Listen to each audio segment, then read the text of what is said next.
viens là. Oui. Et bienvenue dans cette nouvelle vidéo. Je suis en compagnie de Lilou. Pourquoi? Parce qu'elle est marocaine. Je l'ai ramassée dans les rues de Marrakech alors qu'elle était toute petite. Du coup, on va te parler du Maroc. T'as vu? Je t'ai même sorti là-bas traditionnel. Alors, j'ai vécu quasiment 3 ans au Maroc, 3 ans à Marrakech précisément. C'est les hasards de la vie qui m'ont conduit à aller là-bas, puis à décider d'y habiter. Et franchement, j'ai pris énormément de plaisir à vivre là-bas, au milieu des Marocains. S'il y a des Marocains qui me regardent, je vous embrasse. Et du coup, dans cette vidéo, j'avais vraiment envie de te partager ce que mon séjour de quasiment 3 ans m'a appris sur le bonheur à la marocaine, et donc ce qu'on peut transposer ici dans notre vie de tous les jours. Parce que franchement, crois-moi, il y a vraiment des choses qu'on peut apprendre du Maroc et du peuple marocain. Alors déjà, la première chose dont j'ai envie de te parler, c'est prendre le temps de vivre et le bonheur des choses simples de la vie de tous les jours. J'ai envie de dire qu'au Maroc, ça, c'est un peu une religion, tu vois. Genre, quand tu vis là-bas, c'est pas comme ici. C'est pas métro, boulot, dodo, les gens sont pressés, etc. Non, non. Le temps ne passe pas de la même manière. Le temps n'est pas vécu, n'est pas vu de la même manière. Il n'y a pas d'horaire. Si tu donnes rendez-vous à quelqu'un dans la rue ou au travail, c'est fort à parier qu'il va pas arriver à l'heure. Tu sais, on rigole un peu en France avec le quart d'heure du sud de la France. Mais en fait, là-bas, moi j'appelais ça le rendez-vous marocain parce que les gens peuvent arriver avec 1 heure, 2 heures de retard. Et en fait, c'est pas grave, c'est comme ça. Parce que là-bas, en fait, on n'a pas la même notion du temps. En fait, là-bas, on prend le temps de vivre. Et en particulier, après le travail, le soir. Parce que le soir, en fait, il fait frais par rapport à la journée. Tu sais, c'est un pays où il fait vraiment chaud. Honnêtement, quand je suis arrivée au Maroc, genre, c'était horrible. J'avais jamais vécu ça de ma vie. Je me suis même demandé en arrivant comment tu peux vivre. Est-ce que quand je vais sortir de l'avion, je vais m'enflammer, tu vois? C'était vraiment, voilà. Mais tout ça pour te dire, honnêtement, là-bas, il fait très chaud. Donc les gens attendent souvent le soir pour sortir. Et en fait, le soir, c'est le moment où on prend du plaisir. C'est pas comme ici, tu vas rentrer, il faut faire la vaisselle, il faut faire les tâches ménagères, il faut faire la cuisine.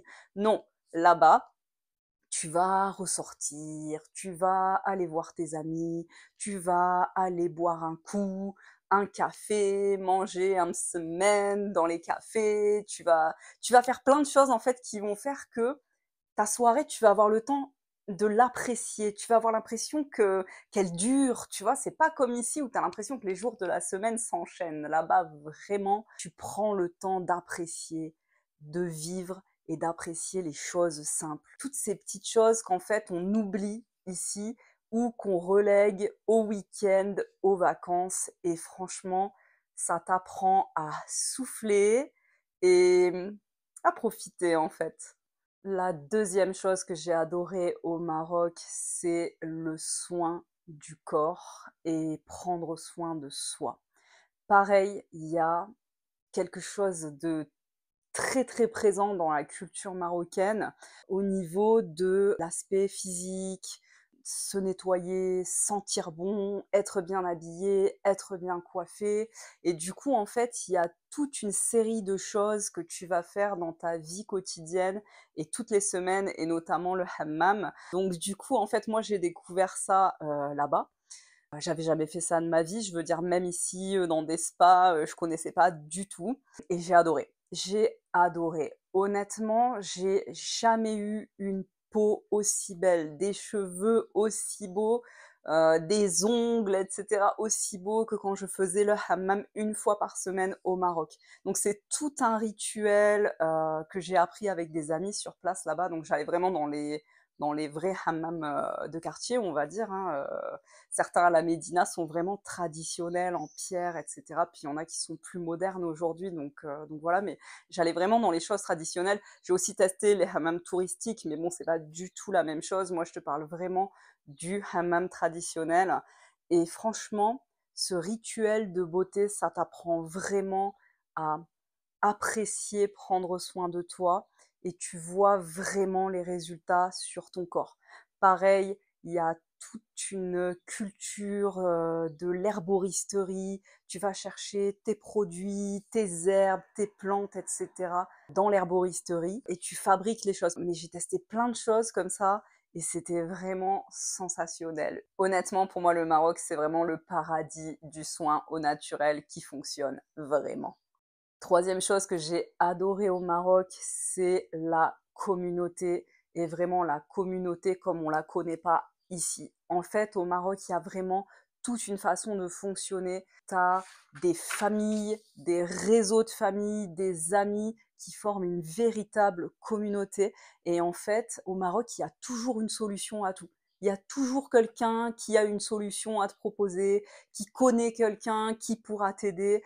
Tu ressens vraiment cette sensation d'appartenir à un groupe, à une communauté, de ne pas être seul et de vraiment pouvoir affronter la vie. Parce qu'au Maroc, la vie, elle n'est pas tout le temps simple, elle n'est pas tout le temps drôle. C'est vrai qu'on voit beaucoup Marrakech, le côté, on va dire, bling bling, vacances, les riads, machin, etc. Mais la vraie vie des gens, c'est pas celle-là, tu vois. Et elle n'est pas toujours simple. J'en reparlerai un petit peu plus tard dans la vidéo. Mais honnêtement, cette communauté qui existe autour de toi, de ton groupe d'amis, de ton groupe famille, ça va vraiment te permettre de te sentir fort et d'affronter la vie quotidienne marocaine, on va dire. Donc ça, c'est aussi quelque chose que j'ai adoré parce que c'est quelque chose qu'on ne connaît pas trop en France, ou en tout cas pas trop de cette manière-là, et c'était vraiment appréciable. Du coup, en fait, comme je parle de communauté, j'ai envie aussi de te parler de la communauté des femmes, qui sera mon point suivant. Au Maroc, il y a vraiment une sororité, comme on appelle ça, entre femmes au sein d'une même famille, au sein d'un groupe familial étendu, parce que la famille au Maroc, c'est pas du tout la même chose que ce qu'on imagine ici, entre femmes amies, tu vois. Et en fait, c'est quelque chose qui est hyper agréable. Déjà dans le couple, par exemple, alors je parle du couple traditionnel, bien sûr, et des familles que j'ai vues avec des gens d'un certain âge, etc. Parce que on va dire que la société actuellement, elle tend à se transformer et elle tend à ressembler de plus en plus à ce qu'on connaît ici, avec des couples qui travaillent tous les deux, etc., etc. Je te parle vraiment de ce que j'ai vu au niveau traditionnel.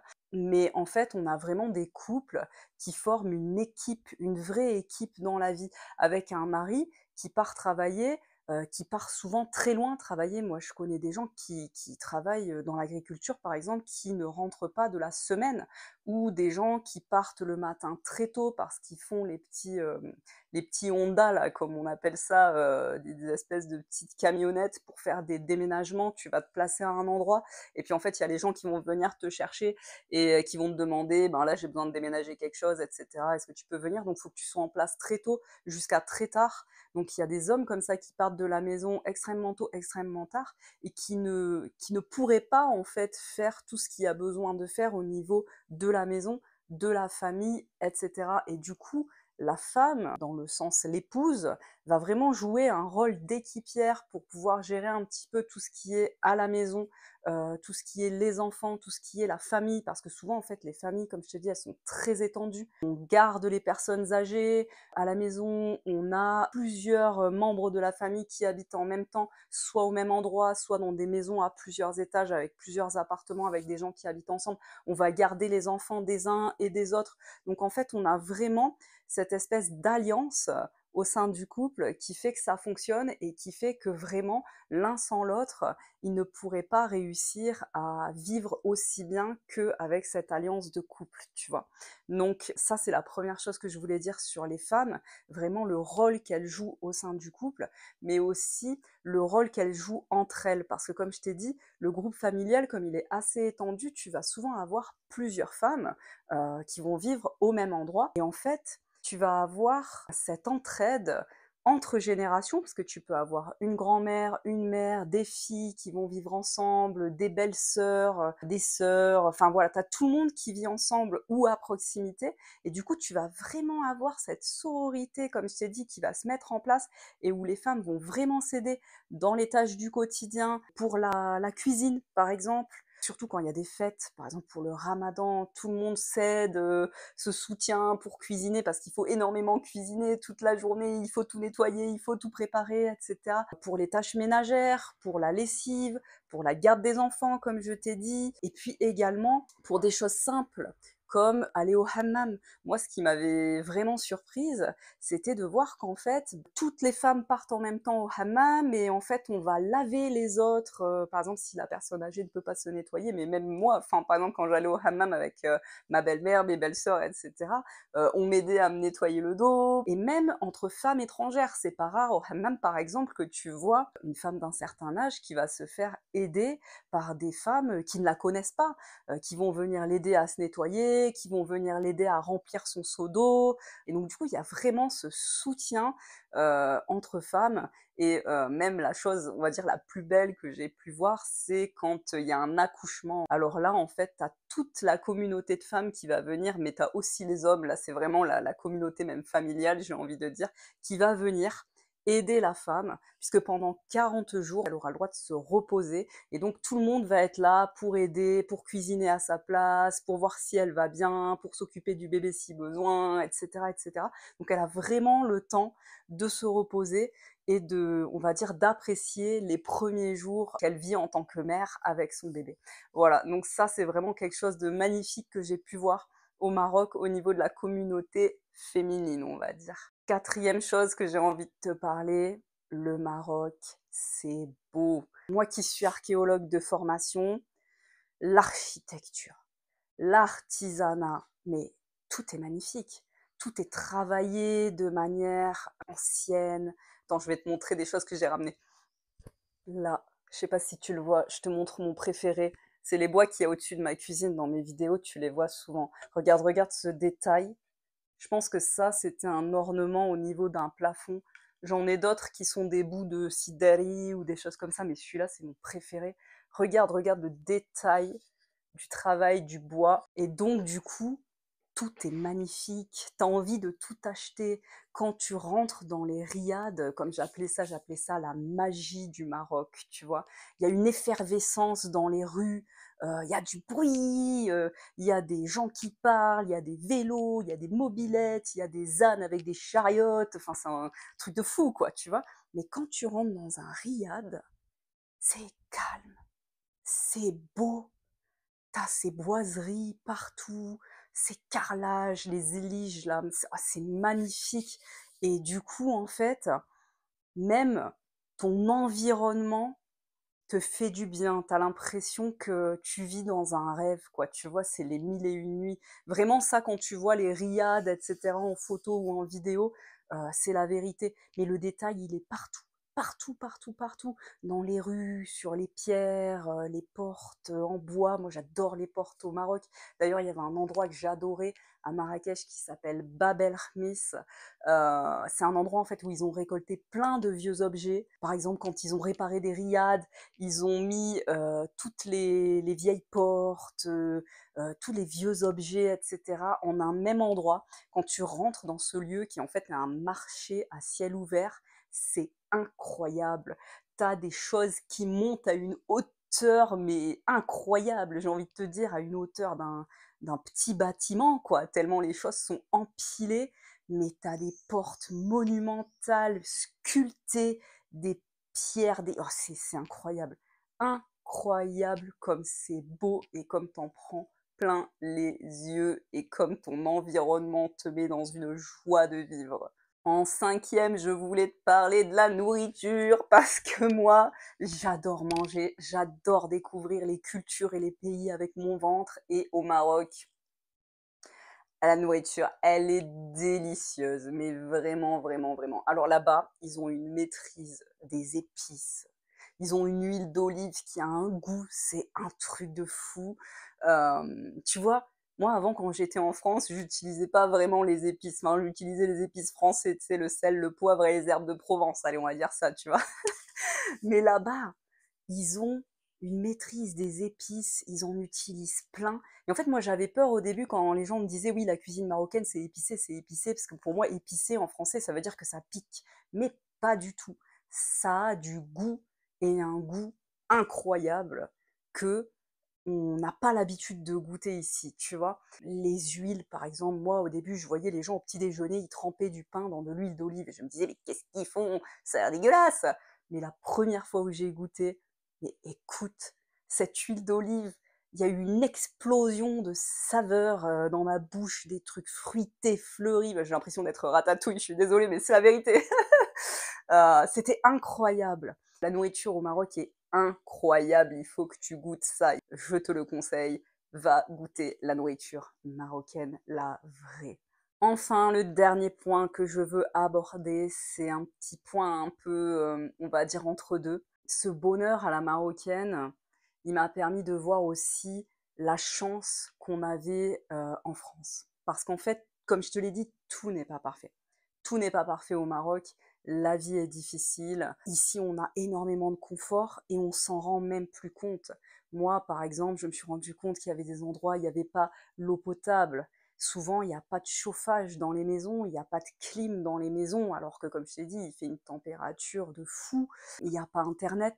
Ils sont encore, tu sais, comme à l'époque, nous, avec des cartes que tu rentres des numéros, puis t'as sur ton téléphone portable, là, je sais pas moi, 2 heures d'appel, etc., un peu d'internet. Tu vois, il y a pas tout ce confort au quotidien qu'on a. Alors, je dis pas que ça n'existe pas. Tu vois, tu peux prendre un forfait internet pour la maison, tu peux prendre un forfait illimité pour ton téléphone portable, mais c'est souvent pas à la portée du budget des gens. C'est ça que je veux dire. Quand tu vis vraiment avec des familles marocaines, comme je t'ai dit, souvent traditionnelles, etc. Donc il n'y a pas tout ce confort, il n'y a pas tous les services aussi qu'on a la chance d'avoir ici, notamment la santé. Je te dis ça parce que il y a une des sœurs de mon mari, parce que j'ai été mariée avec un Marocain, en fait, c'est ça que j'ai oublié de dire au début. C'est pour ça que j'ai vécu aussi longtemps au Maroc. Il y a une sœur de mon mari qui a eu un cancer au Maroc et honnêtement, il fait pas bon avoir un cancer au Maroc. Donc du coup, en fait, vraiment, moi, ça m'a fait prendre conscience de la chance que j'avais de pouvoir vivre en France. Je me suis dit, waouh, vraiment, on a de la chance, on s'en rend même pas compte. Et malgré ça, les gens, ils ont une joie de vivre. Mais écoute, c'est un truc de fou. Vraiment, une joie de vivre. Ils rigolent, surtout à Marrakech, ils sont connus pour leur humour. Ça rigole pendant les fêtes. C'est incroyable l'ambiance qu'il y a pendant les fêtes. Tu peux avoir des fêtes comme ça improvisées dans la rue. Moi, je me rappelle, je suis arrivée à la Ménara à Marrakech, il y avait des gars en train de jouer de la musique et qui chantaient. Pareil, il y avait un espèce de petit concert improvisé dans un endroit de Marrakech avec des gars qui faisaient juste des trucs avec leurs mains là.